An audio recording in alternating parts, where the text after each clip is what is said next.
যারা সৎ আমল করে তাদের জীবনকে সুন্দর এবং প্রশান্তময় করে দেন আল্লাহ সুবহানাহু ওয়া তাআলা।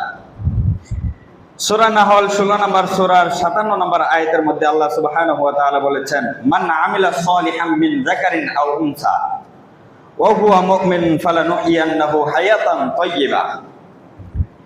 যে ব্যক্তি সৎ কর্ম করে, পুরুষ অথবা নারী, যে ব্যক্তি সৎকর্ম করে পুরুষ এবং নারী, মিন যাকারিন আও উনসা, পুরুষ এবং নারী, ও হুয়া মুমিনুন, এবং সে মুমিন, ফালানুহইয়ান্নাহু হায়াতান তাইয়্যিবা, আল্লাহ সুবহানাহু ওয়া তাআলা তাকে অবশ্যই পবিত্র এবং প্রশান্তময় সুন্দর একটি জীবন তাকে দান করবে। তো সৎ আমলের এগুলো হচ্ছে গুরুত্ব। আপনি সৎ আমল করবেন, এই কাজগুলো আল্লাহ সুবহানাহু ওয়া তাআলা আপনাকে দিবেন।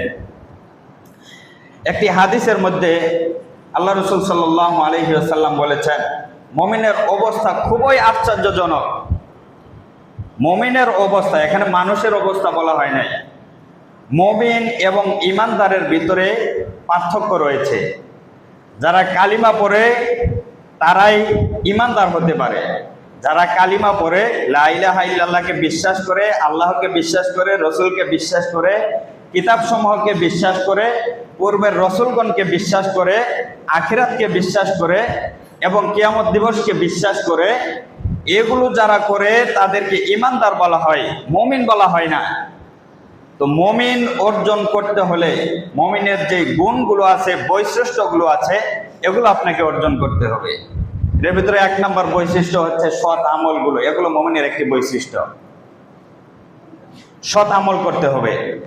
দেখেন, আল্লাহ রাসূল সাল্লাল্লাহু আলাইহি ওয়াসাল্লাম বলেছেন, মুমিনের অবস্থা খুবই আশ্চর্যজনক। তারা কি করে? সুখে দুঃখে সব সময় আল্লাহ সুবহানাহু ওয়া তাআলা শুকরিয়া আদায় করে, এবং যখন দুঃখে পড়ে যায়, বিপদে পড়ে যায়, তখন মুমিনের অবস্থা এমন হবে তারা ধৈর্য ধারণ করবে। সুখে আল্লাহ সুবহানাহু ওয়া তাআলার শুকরিয়া আদায় করবে, এবং যদি কোনোদিন দুঃখে পড়ে যায়, বিপদে পড়ে যায়, তখন সে ব্যক্তি ধৈর্য ধারণ করবে। রাসূল সাল্লাল্লাহু আলাইহি ওয়াসাল্লাম বলেছেন, এটাই তার জন্য কল্যাণকর, এবং এটার ধারাই মুমিনের সুখে আল্লাহর শুকরিয়া আদায় করবে, দুঃখে ধৈর্য ধারণ করবে, এটার ধারাই আল্লাহ সুবহানাহু ওয়া তাআলা তার উপর কল্যাণকর নাজিল করেন। তার জন্য এটাই কল্যাণকর। তো আল্লাহ রাসূল সাল্লাল্লাহু আলাইহি ওয়াসাল্লাম যে হাদিসটা এখানে বুঝিয়েছেন,